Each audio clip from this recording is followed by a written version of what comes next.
Point Mercato Real Madrid, les amis. Salut à tous. La principale information, elle concerne Bellingham. Regardez, via libre dans les colonnes de Marca ce matin. Vous le savez, après la dernière journée de Bundesliga et ce scénario complètement fou qui a vu sur le fil le Bayern doubler le Borussia Dortmund, eh bien, la voie est donc désormais libre pour l'officialisation du transfert de Jude Bellingham. Selon Marca, l'Anglais s'est réuni hier avec Hans-Joachim Watzke, le CIO du Borussia, échange auquel ont également participé Denise, la maman du joueur, et Edin Terzic, le coach du BVB. Le contrat devrait être prêt cette semaine. Alors qui dit entrée, dit sortie, bien évidemment. Regardez, en la rampa de salida, trois noms évoqués, Asensio, Nacho et Ceballos. Les trois arrivent en fin de contrat et pourraient annoncer leur départ cette même semaine également. Pour Asensio, pour commencer, nous en avions parlé ici même. Le joueur des Baléares n'a pas accepté l'offre de prolongation du Real Madrid. Il ne faisait pas partie d'ailleurs du groupe de Carlo Ancelotti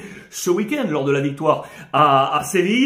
Destination possible évoquée. On parle du Paris Saint-Germain, mais surtout de la Première Ligue. Et As nous rappelle la concurrence rencontrée par Asensio cette saison avec un superbe Rodrigo. Nouvelle exhibition d'ailleurs ce week-end à Séville avec un doublé pour un año perfecto. 19 buts pour lui, dont 12 sur l'année civile 2023 pour ainsi passer devant Asensio dans les choix de Carlo Ancelotti. Nacho est également en pleine réflexion, les amis. Pas simple pour lui, il a passé toute sa vie au Real Madrid, one man club, mais il le sait. Carlo Ancelotti ne peut pas lui assurer une place de titulaire. Doute également pour Dani Ceballos. Ça, c'était un peu moins sûr, mais on l'a vu ces derniers temps, hein. Il a eu plus d'impact et a gagné des points lorsqu'Ancelotti lui a donné du temps de jeu, mais logiquement l'arrivée de Bellingham, plus la prolongation de Kroos et de Modric, bouche le milieu de terrain. Le ballottage tendrait aujourd'hui ainsi plutôt vers un départ. C'est une affaire à suivre. Et dans les colonnes de As également, regardez,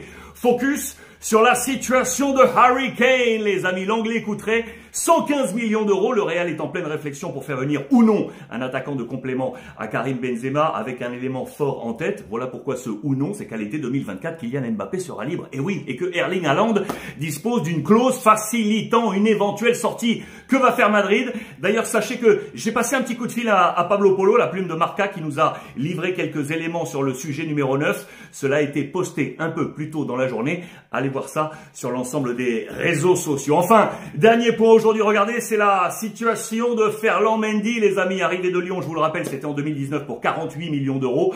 Le Français a enchaîné plusieurs blessures et Madrid a appris à jouer sans lui, avec Rudiger, avec Alaba, avec Nacho ou encore Camavinga à ce poste de latéral gauche.